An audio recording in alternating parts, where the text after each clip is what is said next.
Okay, welcome everybody. Today we're looking at The Mayor of Casterbridge, which is a story by Thomas Hardy. And we're going to look at the first few paragraphs and see if we can understand the A and the, because this is a very tricky topic for foreign students, and sometimes you aren't told the whole story, or sometimes these topics are oversimplified. The truth is that the difference between a, the and no article is a very tricky nuance, and there have actually been books of philosophy written about it. For example, Bertrand Russell wrote about the definite and indefinite article. Okay, so let's have a look. One evening of late summer. Yeah, one evening of summer. If you use one instead of the, I mean, that's a determiner as well. Or instead of a, I would say one evening is closer to an evening of late summer. So one evening of late summer, you know, it's not specific, is it? It's just one among many. And in that sense, it's closer to a than to the. Before the 19th century had reached 1/3 of its span. Okay, we're defining which century, the 19th century, the 20th century. When you do this, when you name which century, you will need a the before it. Yeah, the 20th century, the 19th century, the 18th century. Okay, before the 19th century had reached 1/3 of its span, a young man and woman. Now this does mean a young man and a young woman, or maybe not young, but it does mean a man and a woman. But you very often drop the second a when you've got a list and there's an and there, yeah? A man and woman, or a man and a woman. You know, you can put the a in, but you don't have to keep repeating it in a list like that. You do normally say a man and woman rather than a man and a woman. But both are correct, 100% correct. Okay, and notice we're just being introduced, yeah, to the man and the woman and the child. And this is what I really want you to see, that when the writer introduces characters to you, he uses a. And when he describes those characters for the first time, he uses a because he's asserting the existence of that person.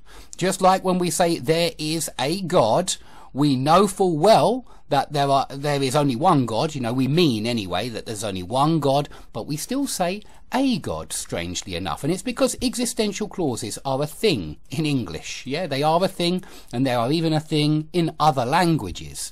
Okay, so this is something that happens in language. It's something that has been written about before, existential clauses. And the idea is that when you introduce the man and woman into existence, when you're just asserting, affirming their existence, normally it's at the start of the story, as we saw yesterday and the day before, we use a. Okay, so a young man and woman, the latter carrying a child, introduced for the first time, were approaching which village? The large village of Wadham Priors. Now, you could think of this as the noun of noun, but of course, we can have a noun of noun. If this first noun is plural or uncountable, it's always going to have a the. It seems to me, always. If it's plural or uncountable, it can't be an a, so it's always going to be the noun of noun.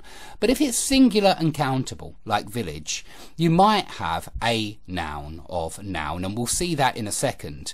But this time we can't, because we even name the village. It's Wadham Priors. It's the village of Wadham Priors. So we need a the. This is very definite, this village. It's the village of Wadham Priors. Yeah, so we can't say a large village here. We really can't. We've got to say the large village of Wadham Priors.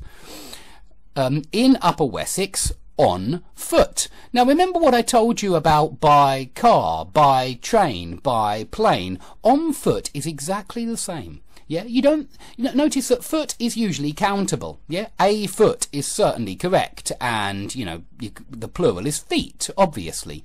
But you don't say on the foot. You don't say on a foot. You use foot uncountably in this sense. Yeah, uncountably, just like by car, by train, by plane. It's a very similar situation when we're doing this. We're using it uncountably because we don't mean literally your foot. We just mean the process of walking, just like by car means the process of using the car to go somewhere. By train means the process of using the train to go somewhere. So please understand that there are countable uses of foot, and they're by far the most common, but then you do get uncountable uses of foot, and it's very often in prepositional phrases like on foot, by car, by plane. It doesn't have to be though, because we also say go home, and I would argue that home is certainly being used uncountably there. Yeah, when you say go home and not go to your home or something like that, you just say go home, and so it's uncountable in that expression. Okay, they were plainly but not ill-clad, though the thick hoar of dust which had accumulated on their shoes and garments from an obviously long journey lent a disadvantageous shabbiness to their appearance just now. Okay, let's go through this one. So, though the thick hoar of dust. Now again we've got the noun of noun, the thick hoar of dust, but I want to make it clear that this could have been an A. Yeah, the writer could have used an A here. Though a thick hoar of dust which had accumulated on their shoes and garments from an obviously long journey lent a disadvantageous shabbiness to their appearance just now. Either one would be possible here, and it's because you could argue you're introducing this to existence. Yeah, you're setting the scene, you're describing their appearance. Yeah, and a thick hoar of dust had obviously accumulated on their shoes and garments from an obviously long journey. Yeah, a long journey.